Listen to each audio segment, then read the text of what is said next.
Peddle your wares elsewhere. No. No. Yet you see fit to keep me in a constant state of consternation. With each unauthorized act, you jeopardize our hold of Fairfield. Yes, but you must understand, the Protectorate citizenry is a hair's breadth from defection. Within the week, I'm certain. Certain. Like the week prior and the week before that. Impressive foresight you wield. Should apply to join the Order of the Ascendant. It would be difficult enough to convert the stubborn populace without your soldiers' constant, ill-advised forays. Enough! Your yipping reminds me of my 2 old canids. I loved those canids. You, on the other hand, are trying my patience. We don't want to try Auntie's patience, do we? No, Auntie. Auntie. Yes, I thought not. Now, unless you care to see what life in the lower rungs looks like, you will both of you cease your foolish maneuvering immediately. Do I make myself clear? Yes, Auntie. Good. See that it is done. I will brook no more disappointments. And while you're at it, you might want to look into your security situation, Commander.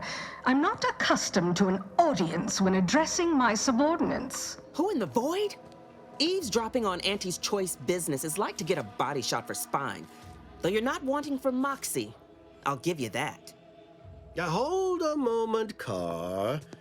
When opportunity comes visiting, perhaps it's better not to riddle it full of holes. Our new compatriot may be of assistance.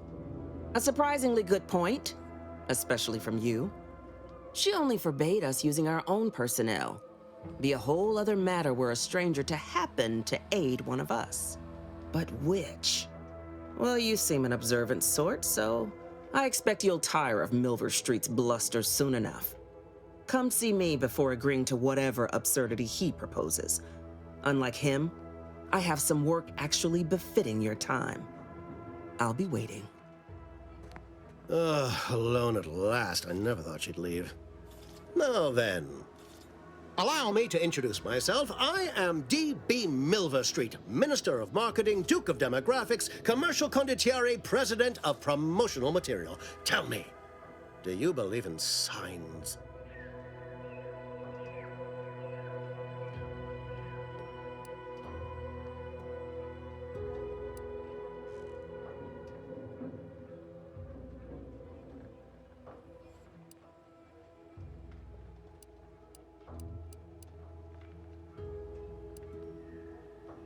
Perish the thought. The first rule of diplomacy is never to slight a potential ally, if it can be avoided.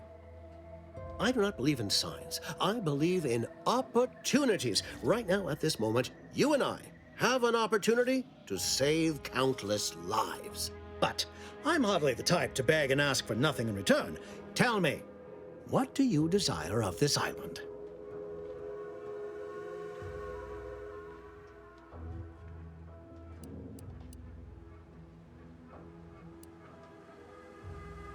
With that hat? Absolutely not. Is this a bad time to mention I can read lips?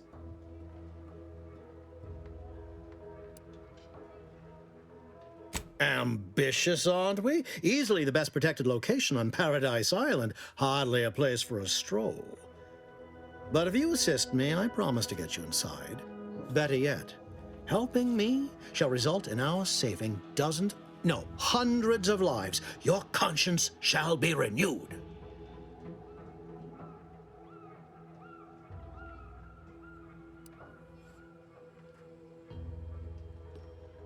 Please, hear me out. Auntie may demand Carr and I do nothing, but for each moment I remain inactive, dozens fall in meaningless combat. I seek a persuasive method of alleviating this conflict. The Protectorate utilizes a procedure known as mental refreshment to ease the temperament of wayward subjects. The Ministry of Accuracy contains vital information about the process and where it is performed. This is the prize I seek. I previously sent a grafted soldier. Trooper Sealong to retrieve said information, but I've not heard from her in some time. Consequently, I must presume the worst.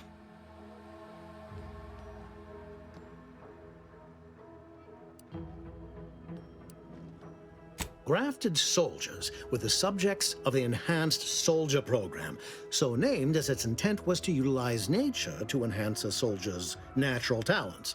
Unfortunately, the program resulted in many casualties, and what few successes we had were, literally short-lived.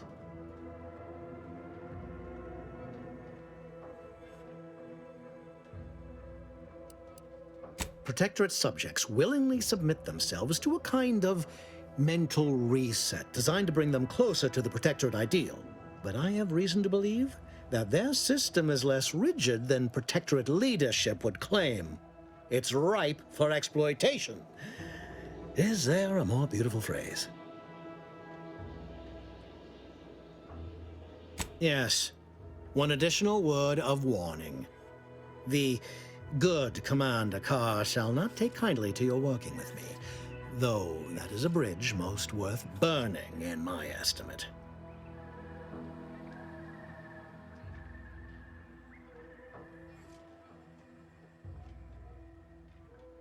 An opportunity to attain my goals and stick my finger in Babylon's eye? Today's as grand as when I led in the performance department showing of Life of a Salesman. Find your way to the Ministry of Accuracy. And if Trooper Sealong is still alive, do send her back here to debrief. She's still contracted to us after all.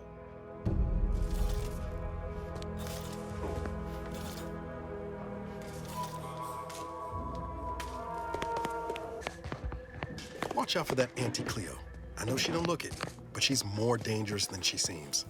Even the whole of Spacer's Choice couldn't outmaneuver her.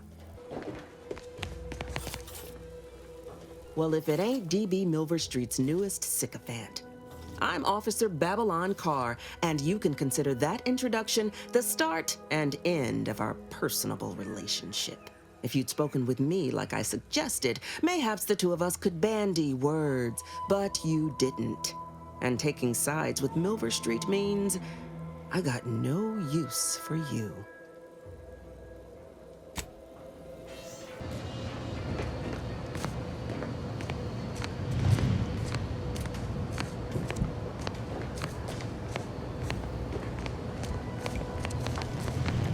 Would pulverizing them suffice?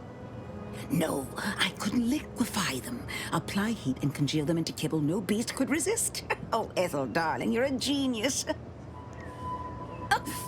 Approach with less haste next time, won't you?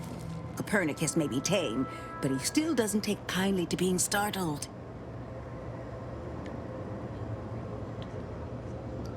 I am Ethel Tinsley, chimeric scientist. I'm responsible for taming this delightful raptidon here. He will protect our fair town from his feral brethren in the wilds.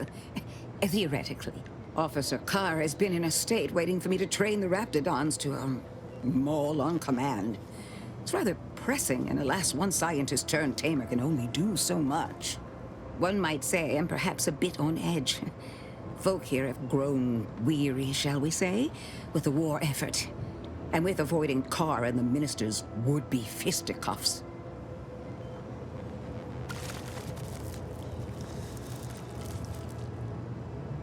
I would never imply such a thing. I'm sure the minister and Officer Carr have only our best interests at heart. Though I must admit, their continuing quarrels give me trepidation. I'm unused to the way things are done here, I suppose. The Protectorate leadership never behaved in such a manner.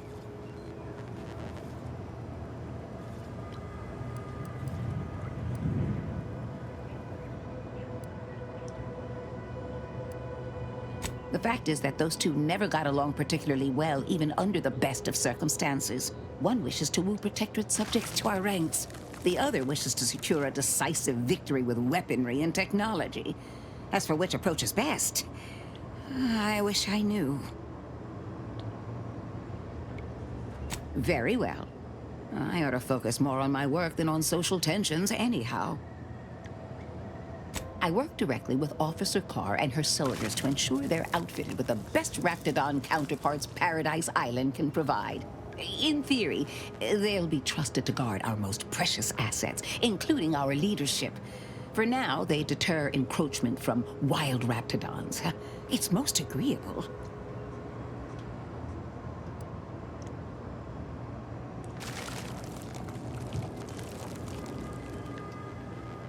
Oh dear. I rather hoped that Copernicus rolled off the tongue a sight better than designation C0P3R. I suppose I'll ensure he responds to both in any case.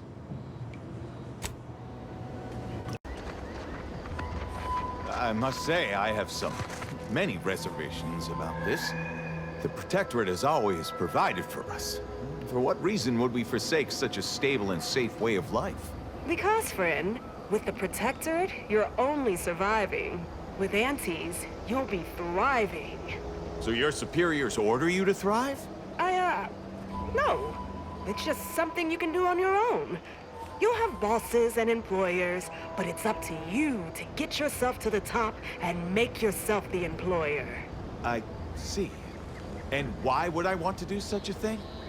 Surely my assigned place would provide me with all the necessities of life? Yes. But you could have more necessities, and even some unnecessaries. For what reason would I desire material possessions which are, by definition, unnecessary? And while we're on the topic, what are you potentially gaining from recruiting me? Ah, that's one of the best parts, chum. When you sign someone else up, you get a bits bonus. I see. This free market idea, seemingly not without merit. I'll require some time to ponder this. Of course, friend.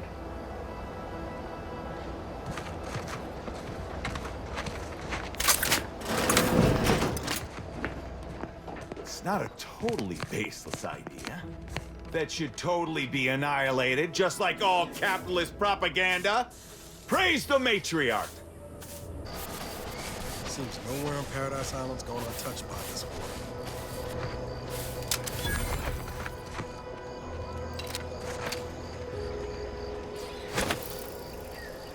Engaging hostile life forms.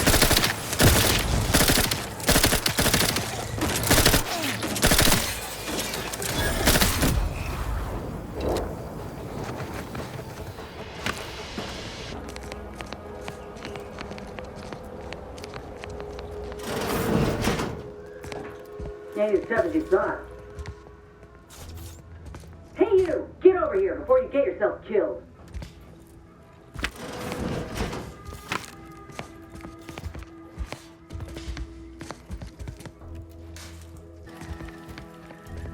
No, you ain't got what I need. And you can't come stumbling around here looking like prey. These raps ain't had a bite to eat since their pods dropped from the look of it. And a desperate rapt is a dangerous rapt.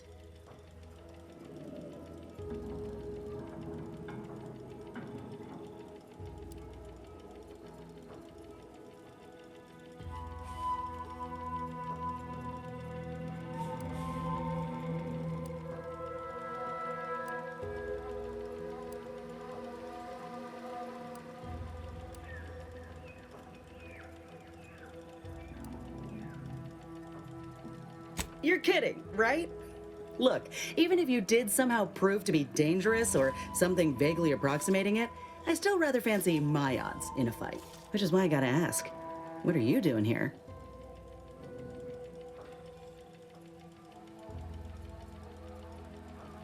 Yeah? Well, I'm Trooper Silong. Inez, former combat medic, Enhanced Soldier Division. Now just a menial troubleshooter who looks to have gotten her job swept out from under her. They're always counting me out. Every single one of them. And now, they ain't even letting me finish the jobs they send me on. Kinda making it hard to prove myself here. And this rep didn't even have anything that could help my graft. This whole thing's a wash. Sick of it.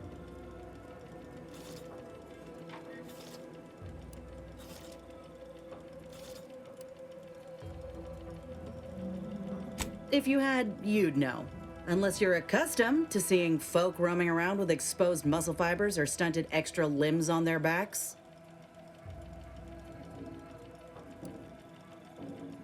Other than punch a hole in my armor, cause Huel at the saloon to yell in consternation? Not much, at present. I'm considered a liability. My graph's all wrong. Most everyone else who got one passed or became permanently incapacitated. So they shuttered the program. It was a total failure. Everyone in Fairfield reckons my time will come soon too. But I'm still mostly upright. For now.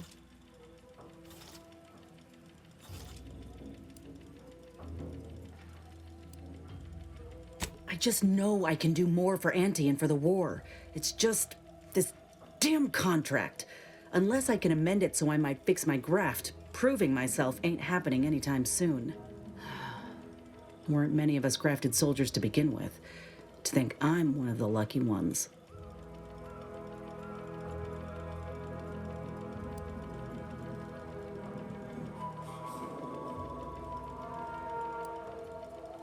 No. Enhanced Soldier Division was the fancy public-facing name for the grafting program. And when I say it was shuttered, I mean completely fucking demolished. Bet they'd erase it from the financial records if they could. It was that much of an embarrassment. In the wake of such a failure, it's left us grafted folks with no support. I only been able to treat my own ailments thanks to Doc Tinsley in Fairfield. She worked for the program for a time. She's a good one.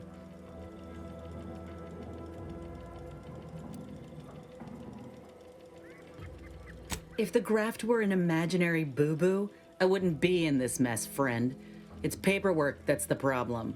You looked at the fine print of an employment contract lately? It says any action taken by a worker that could result in impeded work must be approved by the contract holder. Not only would trying to fix my graft impede my work, but it's also financially unviable, unproven, a risky investment. So I'm stuck with a limb that's slowly poisoning me. Could pursue fixing it myself were I out of my contract, but if I attempted to end it, I'd have to waive all employment rights for the next year. That's a non-starter.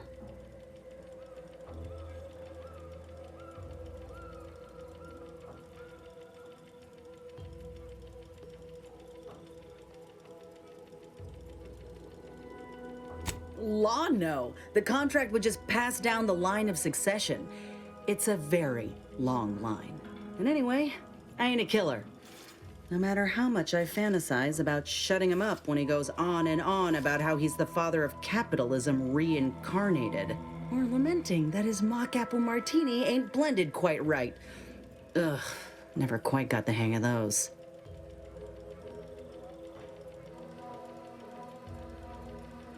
Let me put it this way. If I was already on the bottom rung, this knocks me clean off and buries me in sand. But I started from nothing before. I could do it again. Maybe.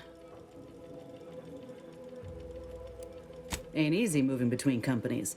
And I wasn't always with Auntie's choice. But that's a story for another time. Get the feeling you will. Anyhow, think I'll return to Fairfield to have a little chat with Milverstreet. Good luck in there. Mind the wraps. Just me, or did Inez remind you of Helen? Tough like her. Shame she's with Auntie's choice.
I don't much appreciate you undermining my work, Minister.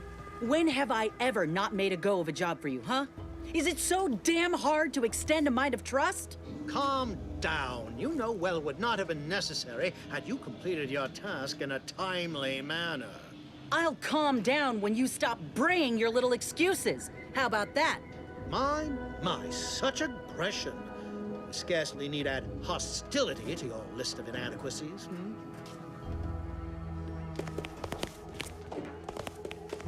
Ain't so sure you want to work for this imbecile, friend. There's more menial jobs where that came from.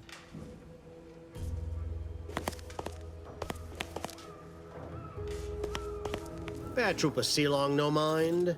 The individuality encouraged by Auntie's choice sometimes inspires employees to speak out of turn. How has your progress been? Have you acquired what we discussed? Excellent! At least that someone in my employ can be relied upon. Here, have one of my finest suits as a token of thanks. May it aid in your capture of hearts and minds. Again, you gave away my job and told my replacement to send me home. That don't make me wayward, and it sure as shit don't make me unreliable. If this contract weren't staying my hand, I reckon you'd be answering to it right about now.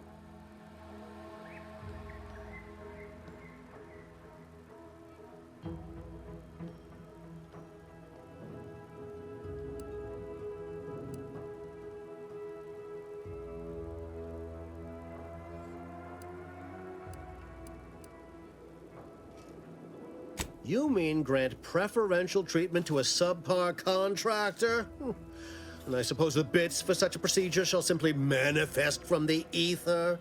And if I die or leave, how do you reckon failure to retain an enhanced soldier would look to upper management, huh? Please pay this disgruntled employee no mind.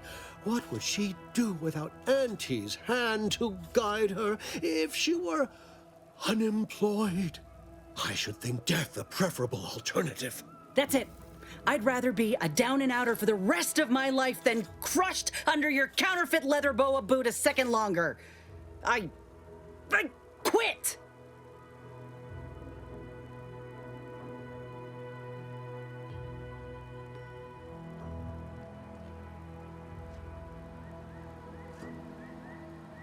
Oh, I'm counting on it. This is unheard of, and I might add, you'll not be welcome with an Auntie's choice once more. We'll not take a contract shirker back into our fold. So you say. But Auntie's choice ain't seen a trooper like me before. You'll regret counting me out. Till then, I hope you choke on your mock apple martinis. And you, I got a proposition for you. Come find me when you're done with this clown. She will most assuredly regret her decision. Most assuredly. But I suppose that is no longer my concern. Now, where were we? Oh, yes. The acquisition of this information is but the first part of my plan to bring our foes into the fold and to ensure my future. The second is my operation in Westport.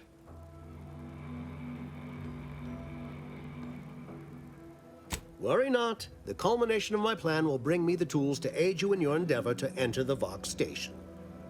Westport is a shell of the bustling town it was prior to the invasion, though a handful of Protectorate Yesayers still cling to it. My plan requires their conversion.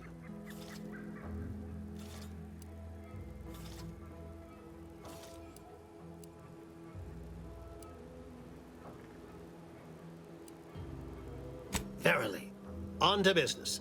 I've a kit of supplies to aid you, items to cajole or to dissuade.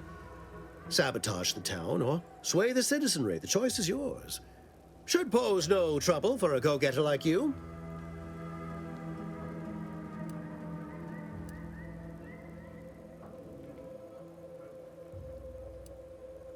Westport represents a challenge. The challenge presented by the majority of the Protectorate. Fairfield citizenry were given ample incentive to fold, for they could see the freedom we offer firsthand. But the people of Westport are stubborn enough to risk death for their ideals and cannot be swayed by the lights of Fairfield. If I can convert them, I can convert anyone. Shh, not so loud. The hat can tell when you're questioning it. The people of Westport don't trust me. How can they? I am the enemy. I am the invader. I cannot help these people achieve salvation until I know what it is they yearn for. You are a third party. You're presumably trustworthy. I need you to act on my behalf.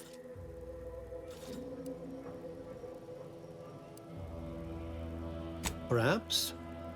The kit contains a wide variety of tools, propaganda, equipment, and more than a few confectionaries. Some items may serve as honey, swaying the naysayers to our side. Others are blunt implements, crippling infrastructure to force the refugees toward Fairfield. Slather on a bit of elbow grease and you'll certainly succeed. I'm sure there are kindred spirits in Westport. No one wholly resists Auntie.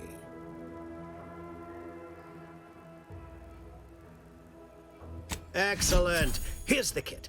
Advertisement tapes, ambidextrine, assorted stimulants, free samples of Purple Berry Crunch, everything you need to wage war on the undecided mind. With that, I shall mark the locale. Begin with the vigilant Hogarth. Motivate him to depart, and his subjects will trot in file behind him woolly cow-like. Now, I'm sure you've asked yourself, for a task so involved, shall the reward be worthwhile? Well, wonder no longer. For the completion of this deed, I'm prepared to offer you an exact replica of my one-of-a-kind, limited production, gentle person's Oxonian.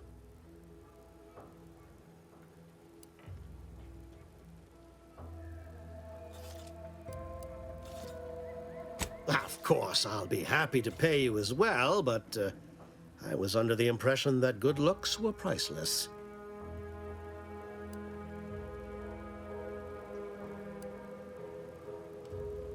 I don't think you understand. The Reserve Oxonian is functionally identical to the one I wear. If anything, the replica is likely in better state. I've grown attached to this one and would prefer not to part with it. And really, is anything truly one of a kind? Not from the universal perspective.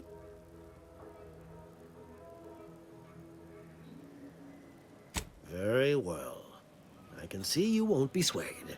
You succeed in the conversion of Westport, and I will supply you my limited production gentle person's Oxonian, if I must.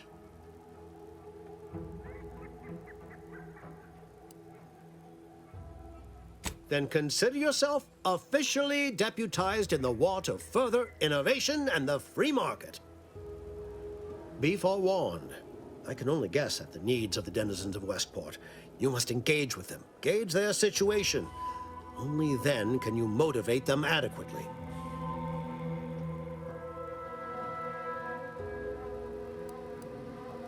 While I can't say for certain, I strongly suspect not.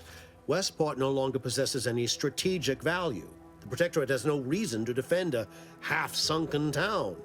Still, I would come prepared with anything you think you might require. Paradise Island brims with danger, even if Westport itself seems safe. I suppose I should take this time to make peace with its departure. Oh, so many grand times shared with this hat.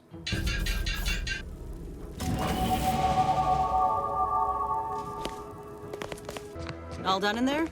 Was hoping we could chat. Hope that little dust-up back there didn't put you off. My contract had me caged, and I was glad to get a few licks in during the jailbreak. Got a proposition. Since I'm newly free-ranged, and you're free-ranged yourself, thinking we ought to team up. You're going places. I want to go too. If you help me fix my graft, you'll retain the services of a fully functioning enhanced soldier. Me. Don't matter what you set your mind to, together we'll be unstoppable. And in time, maybe I'll have earned myself the clout to be welcomed back into Auntie's choice.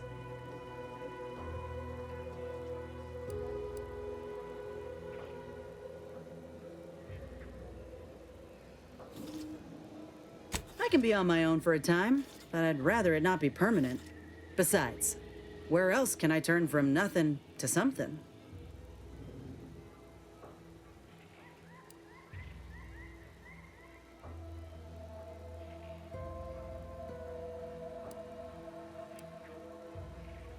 I know you're making fun, but I fully intend to stand in front of Auntie and show just how much I made her proud. You know, once the graft is sorted out. I get it. You're skeptical. If you got more questions, go on and ask them. You'll not find me hiding anything in the fine print. Had a feeling you knew a good offer when you seen it. Once I'm in top form, you'll be pleasantly surprised to see what I'm capable of. Just gotta find out how to get there first. Doc Tinsley worked with grafts for some time before she came to Fairfield. Damn fine scientist. Reckon we should visit her lab at the edge of town to see if she's got ideas for us. This much of a crowd's not likely to keep a low profile. Someone ought to head back to mind the ship. Acknowledged. After you.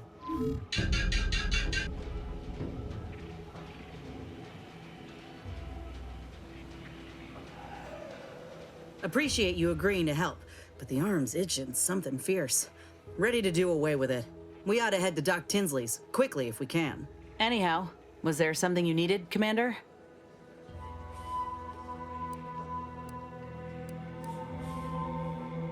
How personal are we talking? Couldn't say. I was in it all of 2 days before my graft started festering. Before that, I was an infantry medic. Our platoon was one of the first to touch down in Arcadia. I would have continued serving on the front line in an upgraded capacity, but, well, once the state of my graft became apparent, it was decided that parting ways would be best.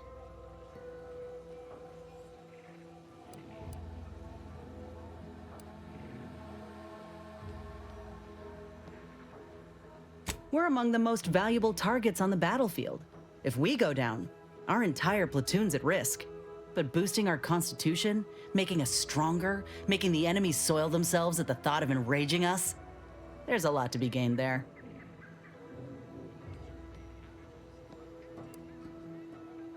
Is it? Well, I'll be sure to send in a report to my commanding officer, wherever he is, and demand some recompense. Maybe things are different back on Earth? Out here, all that matters is winning the fight.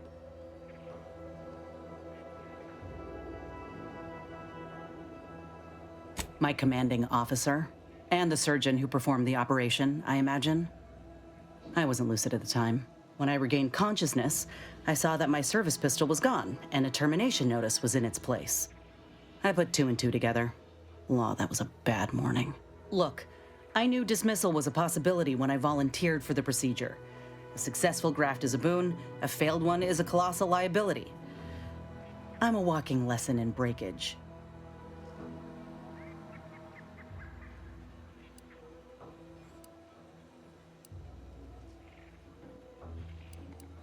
Oh, that information is outside my purview. I miss my platoon. Most of the time. I hope they're holding on okay wherever they are. Huh. If nothing else, they'll have Ortiz to keep up morale. I know the nonstop jokes from that bastard sustained me for weeks. Yeah, he's tough. He'll be all right.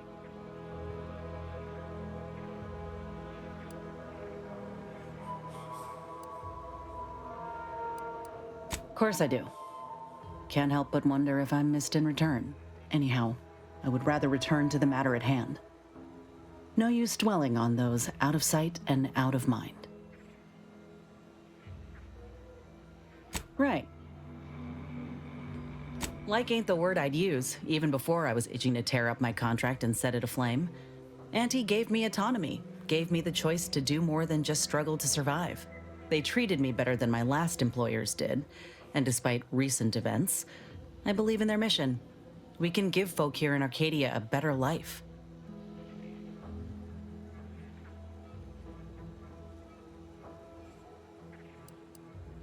Of course. I mean, obviously procuring resources and bolstering their influence are pluses, but there are easier ways to get those than liberating a colony. You can think what you like, but my focus is on the people. I want to do for them what Auntie's Choice did for me. They ain't perfect, but they're a damn sight better than the competition. I ain't the only one who welcomed the chance to enlist with open arms, I'll tell you that. The same could happen here.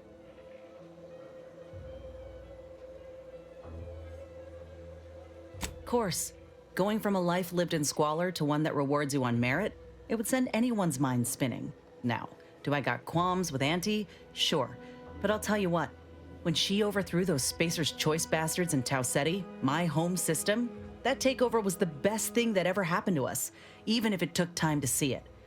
But I reckon that's a tale for another day. That all you wanted to discuss, or...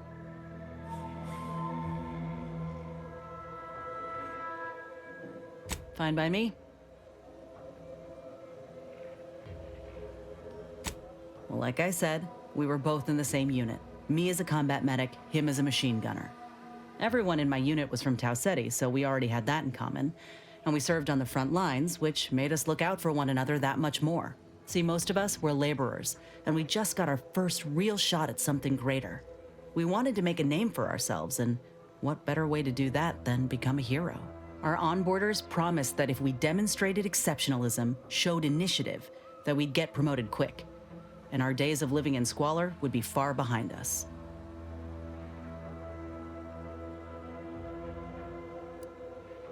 We spent a week crouched in the same foxhole under aerial bombardment. Shared water one sip at a time by the end of it. Anyone would have been friends after that. I don't know if I would have made it out alive without him. Maybe I'll tell him that over a beer one day. Praise him in front of the whole saloon. Law knows he's got a thing for heroics.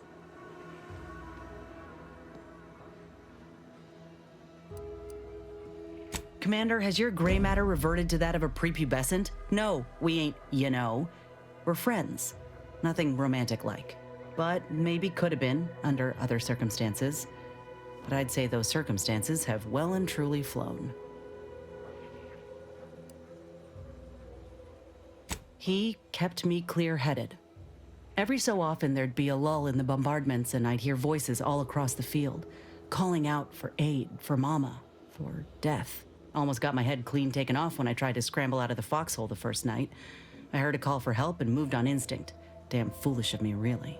Ortiz told me not to panic, to wait till he could provide cover, to just shout first aid instructions where I could. It was too valuable to fall in battle, he said. It was a rough few nights at first, knowing I couldn't help folk who needed it. And the reward for that torment was my life.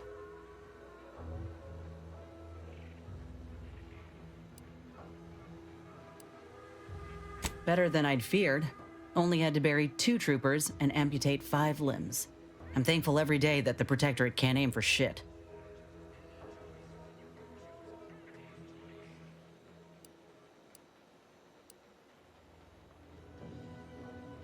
I appreciate that, Commander. In any case, I'm only standing here because of a damn fine soldier who became my friend. I'll carry that knowledge always.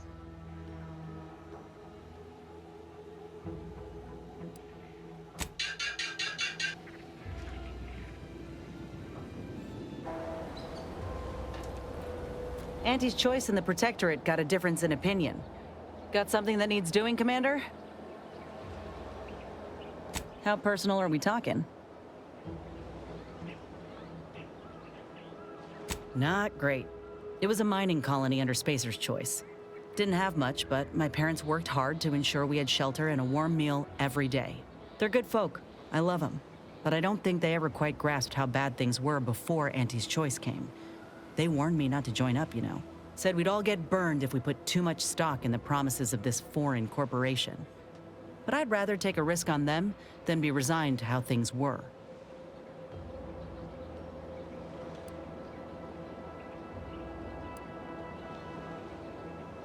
Our colony was isolated, which meant our Spacer's Choice overlords could do as they saw fit. Everyone lived in squalor, save for a select few. We were little more than workhorses. Those of us at the bottom only found joy with our families, our friends. But love alone can't get you through the toughest, darkest winters. I miss the sunsets, and my folks, though I know they're well taken care of nowadays. But that's about it. Most of my friends joined up when I did, so we took our community with us. Leaving my hometown itself, it was an eager farewell. Though there is one person I keep thinking of. The grandpa who lived next door, Vincent. He used to draw posters and ads for Spacer's Choice. He had style. Of course, that didn't last. Age caught up and his hands started failing him. Couldn't draw, couldn't lift heavy objects, could hardly walk without exerting himself. And in Tau Ceti, if you couldn't work, You didn't get ration cards. We shared what we could with him, of course, but what we got already wasn't much. Last day I saw him, he refused the half-salt tuna can I tried to give him. Said it was him lending me his strength. He was gone the next day. We searched all over, then realized he must have wandered off into the wilderness, not wanting to be a burden. We never found him. Can't hardly open a tin without thinking about him now. So if you're wondering why I still hold a candle for Auntie's choice, after everything, it's because I know had Auntie arrived just 4 months earlier, Vincent might still be alive. It's been years now since I talked about it. He was a good man. He deserved better. So did the rest of us. Anyhow, ain't meaning to talk your ear off. Fine by me.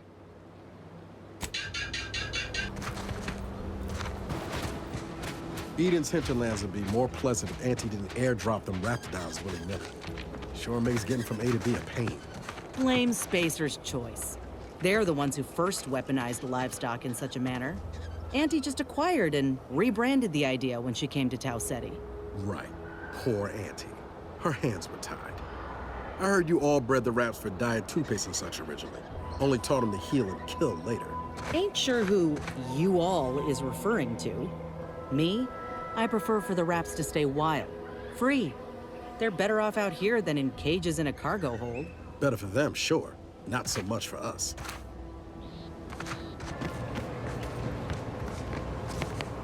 Hello again. Was there something you... Oh, Inez! You look, well, like you could use an ice bath and a cup of newly formulated trip teas. Has something happened? Something has, all right. I ended my contract effective immediately. Now I'm free to prove myself to everyone in Auntie's choice. My way. Well, that's wonderful news. Or is it? I admit I'm still trying to work through what contracts mean hereabouts. But you do appear to be pleased, so I shall be pleased for you.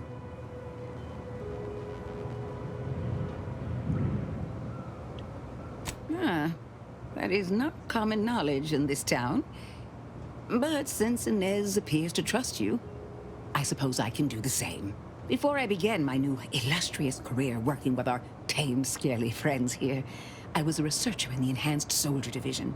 Oh, I was on the verge of breakthrough when they shut us down. Oh, when I think of the lives I could have reached. But in my current role, I do try to help where I can. Where my own first aid training can't reach, Doc's got me covered. The graft knocked me on my ass for weeks when I first got it. But she nursed me back to health. Would if I could have done more.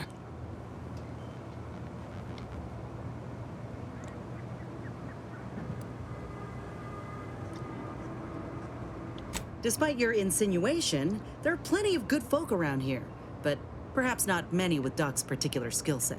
I understand your reservation, but I do care deeply for all my patients. Inez has attested to it, and so can Copernicus here, when he is freshly fed. Where was I? Right. I have a lead, Inez. I've identified 2 viable beasts on this island that you may be compatible with, though it may not be easy to acquire the suitable specimens. The first candidate is the skeleton crabble. It has a rare form of albinism and was last spotted on the western coast by Protectorate scientists, who, unfortunately, went missing. I happened upon an old report of theirs along with a code used to operate their machinery. If their fate is what I suspect, the code may be of use to you. I heard rumors of the creature myself. Our skeleton sounds a good bit larger than the average crabble. Meaner and smarter, too.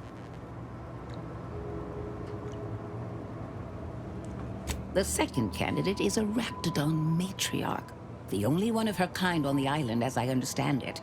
She was last spotted in the crags near the Vox Relay. Deep in Protectorate territory.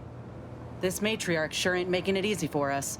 She'll be more aggressive and more cunning than her smaller kin.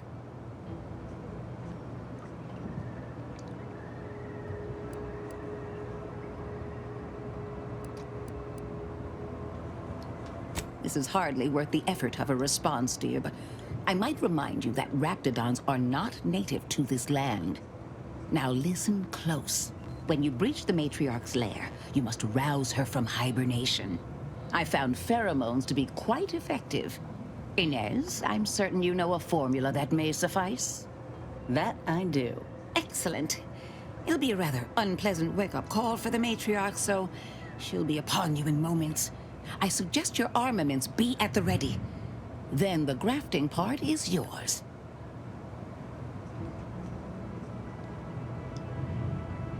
Yes, though I would recommend a careful surgical removal of the specimens, please. Now, when you acquire one or both of these parts, return here straight away, and we can begin surgery. Law guide you both out there.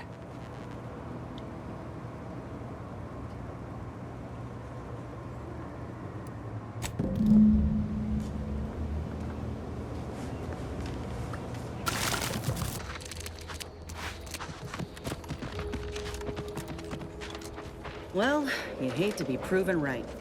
These folk have been dead a while. And that must be the machinery Doc mentioned. Over here, Commander.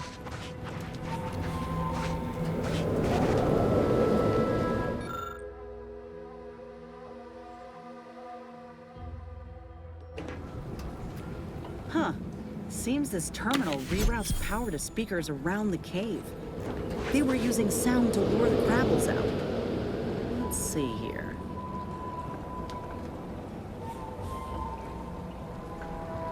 Generator's back on. Power up that phonotron, would you? Should cause enough ruckus to make the skeleton come out and play. Hey, what am I supposed to do? Just stand around and look pretty? Well, if the commander's keen to share, you can press the button too. Wouldn't want you feeling left out.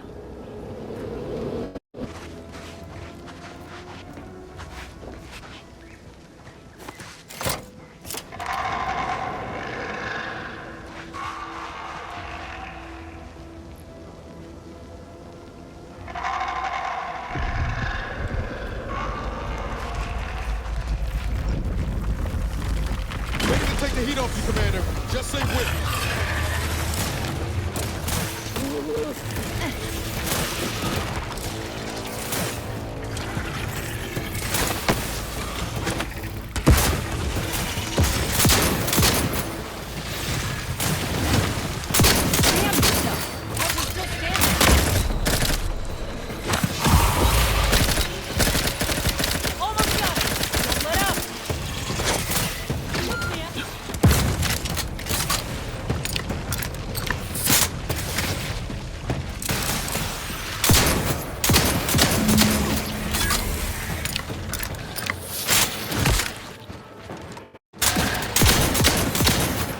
Phonotron was effective.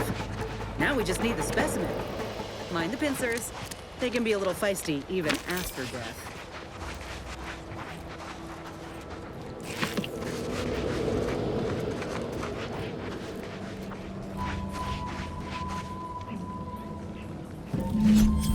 Nice work. Mind bringing it over here so I can take a gander? Muscular reticulation still intact. Cartilaginous integrity mostly sound. A good clean cut. And the pincer's still sharp. Yeah, this'll do just fine. Shame about all the scientists, though. I was hoping this wouldn't be too steep a price.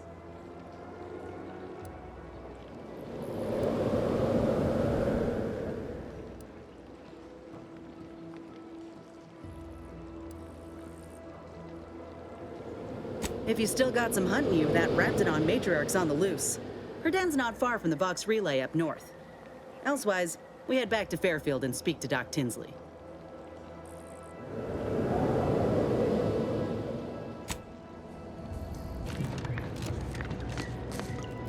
Back again? I hope the hunting has gone well. Certainly, if you've procured the right materials. I've been fine-tuning the procedure in the meantime. I do believe it'll be as smooth as Crabble butter. I'm gonna assume Crabble butter's especially smooth, because I'm ready to feel like myself again. The material we harvested from the skeleton Crabble could allow me to fire off scalding shell shards. They'd pierce through armor easily, I imagine. We only acquired one grafting part, so I think that'll have to do. Unless you want to help me hunt down the other creature?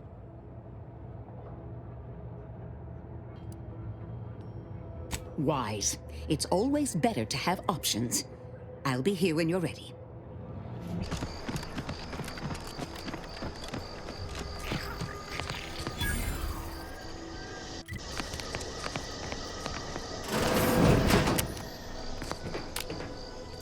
We're closed.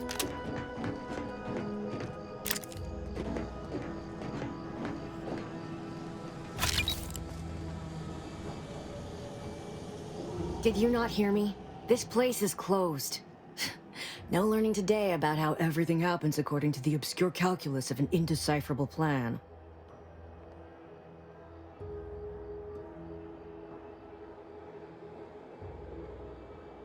Why are you asking? Who are you? The people she tried to kill. By the architect. I had no idea. I wish I could say it was unbelievable. I was afraid she was becoming a danger to herself and to others.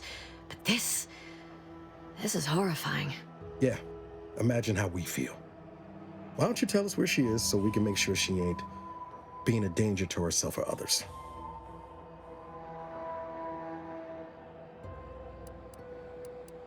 And how are you going to do that? That ain't something you ought to be concerning yourself about. If you think I'm going to help you do what I think you're talking about, you are deluded.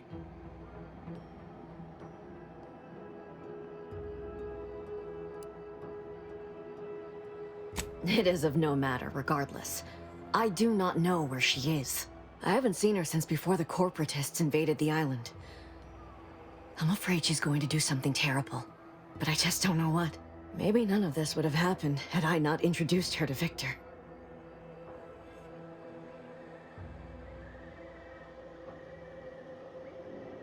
How did... You saw her terminal, didn't you?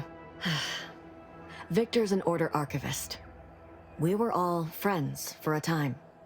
But then, shortly before the schism, they started talking to some others inside the Order. That's when things became tense. I started to become uneasy, scared, really. She kept getting angrier with the Order the more she worked with Victor and her other contacts. On top of everything else, it became just too much for me.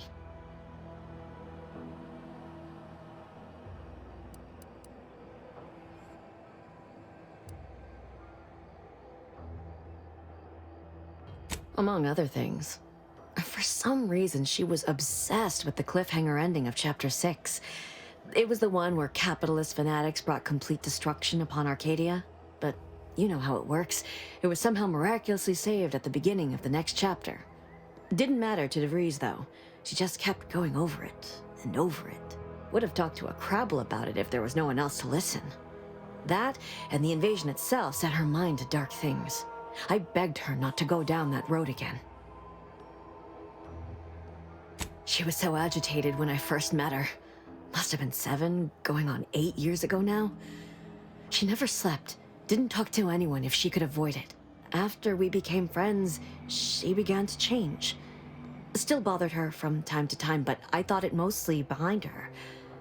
I couldn't watch her go back to how she'd been. Or worse.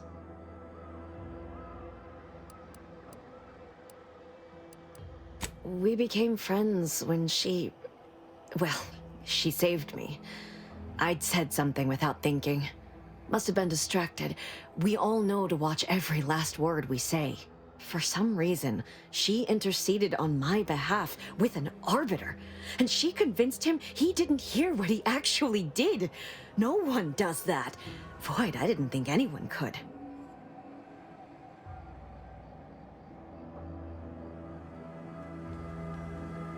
We all were, originally, before the schism. But she never gave it up, even when it became illegal to even mention their name. Which was surprising with how angry she seemed to be getting with them, even as she was deep into scheming with Victor and the others. She even continued to sign her messages, "See you in the equation." It's all so confusing.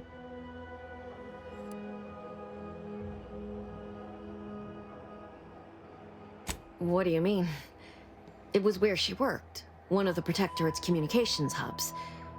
She didn't speak of it much. At least to me. She may have spoken to Victor about it.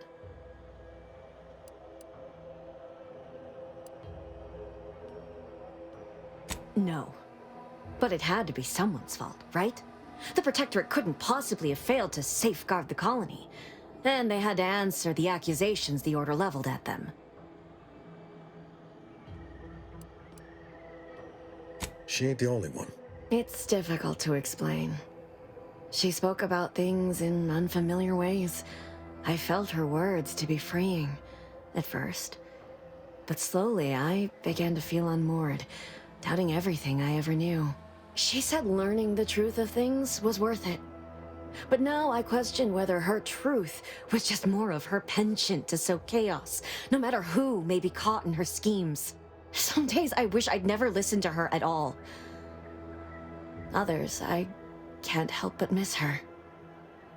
Even with everything. Know a little something about that, too.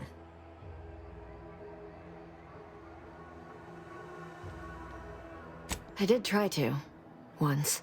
After the corporatists invaded Paradise Island and took over Fairfield. They seemed to let anyone in there. Some boisterous fellow even tried to recruit me. No. Nearest I could surmise, she'd left just prior to the fall of Fairfield. I'm ashamed to admit, I did break into her safe. She used the same code for everything. 15-778. That sounds like it could be her agent identification code, Commander. She said it had some meaning from her previous life. I'd hoped she'd left something for me, but the safe was empty.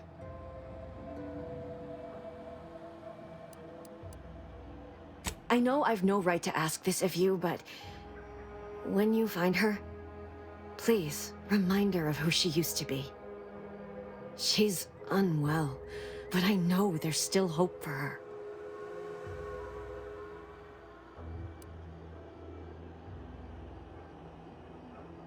That's all I can ask.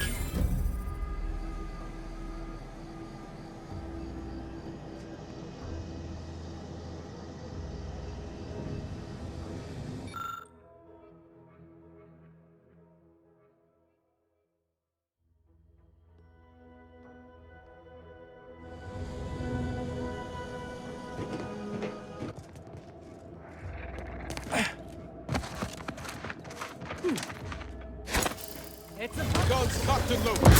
Get position. The idea is to kill them before you die.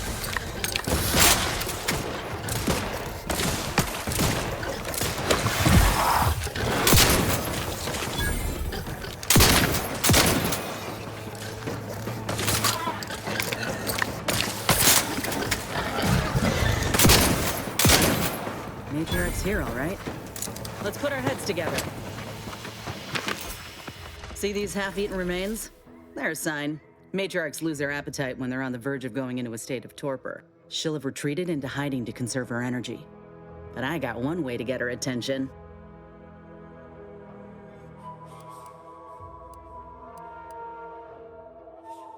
Traveled on a ship all the way from Tau Ceti with an entire herd. Saw how the trainers handled them, or didn't. I learned best through observation. You know how Doc mentioned pheromones? Well, it just so happened that I procured some Raptidon glandular extract in my travels. Should do the trick. A matriarch with 3 full stomachs ain't coming out of hibernation unless she senses a threat to her authority. She hates rivals.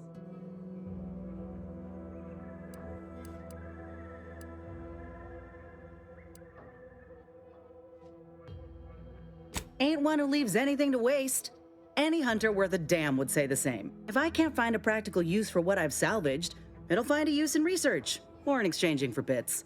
Lucky for us, this extract ain't exactly in high demand. Any other questions, or are you ready to meet this matriarch?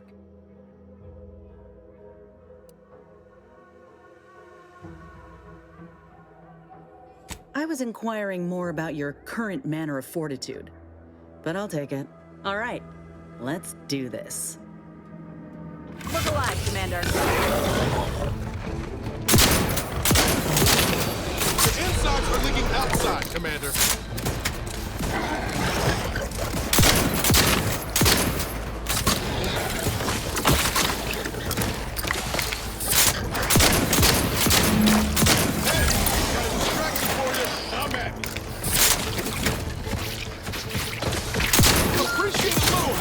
Commander.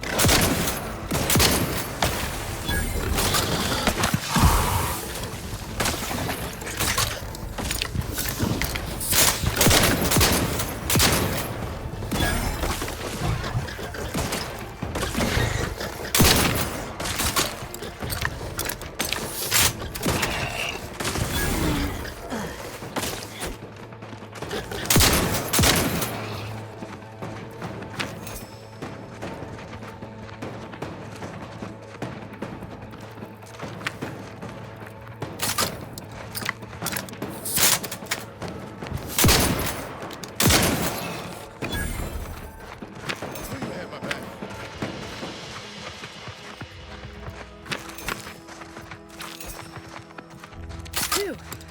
We should harvest a limb from the matriarch while the body's still warm.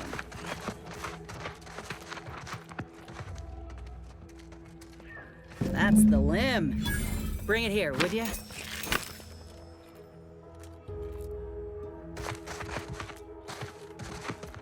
Whoa, look at this part. That's twice the muscle mass of a Raptidon hunter. Undamaged nerve endings? Even the coloration's to my liking. Can't ever discount the aesthetics. You're no slouch, you know that? If we had more soldiers with your talent, we would have taken Eden months ago.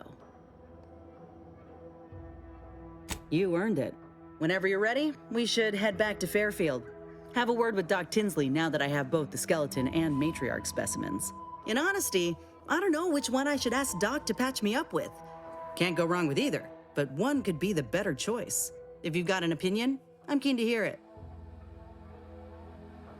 The material we harvested from the skeleton crabble could allow me to fire off scalding shell shards. They'd pierce through armor easily, I imagine. And the part from the Raptidon matriarch should let me camouflage myself at will, like other Raps can. I'd be able to close the distance and heal you up without the enemy noticing.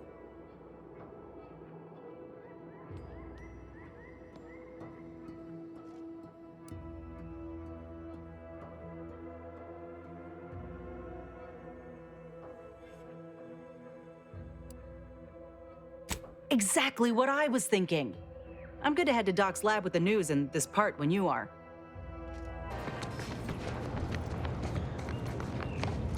Back again? I hope the hunting has gone well. Of course. I'm pleased that we now have two viable options. What do you make of them, Inez? The material we harvested from the skeleton crabble could allow me to fire off scalding shell shards. They'd pierce through armor easily, I imagine. And the part from the Raptidon matriarch should let me camouflage myself at will, like other Raps can. I'd be able to close the distance and heal you up without the enemy noticing. I believe either option would suit me fine. Care to share your thoughts? Then I will. And you know what? This makes me the first of Auntie's soldiers to graft with the skeleton's claw. I rather like the thought of being a pioneer. If you don't mind, I'll go ahead and take this spare part off your hands for my own research. Oh, the skeleton crabble will be a splendid match for you, Inez. Go on now. Get sorted while I get this machine up and running. Mind the Raptidon drool on the table. No need to be nervous. I promise.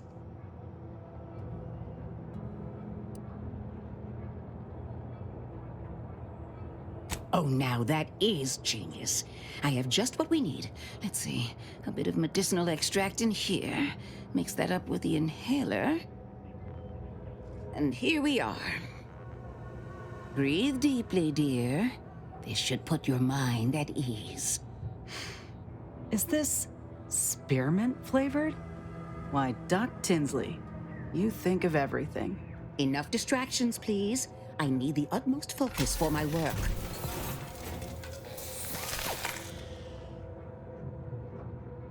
This is beautiful work. My best yet. How does the limb feel, Inez? Any numbness? Pain? Yeah, both.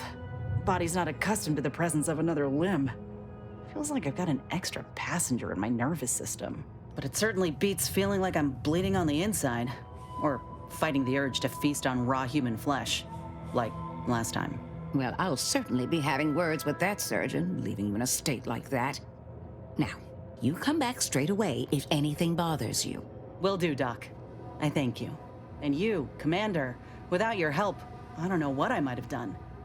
Whatever you need going forward, I'm there. You got my word.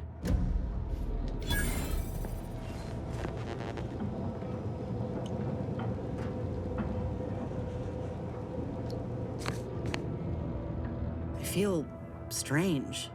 In a good way. Auntie's documentation doesn't describe the side effects of grafting with a Crabble, but so far, not hearing complaints from me. I'd say this officially puts me back in full fighting form. If you ever thought I might slow you down, you can give those fears a kiss goodnight.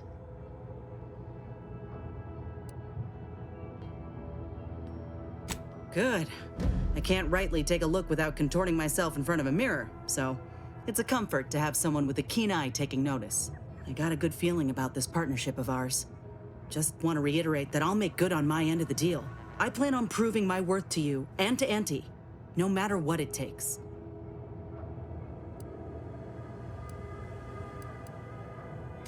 I expect we're going to have quite the adventure together.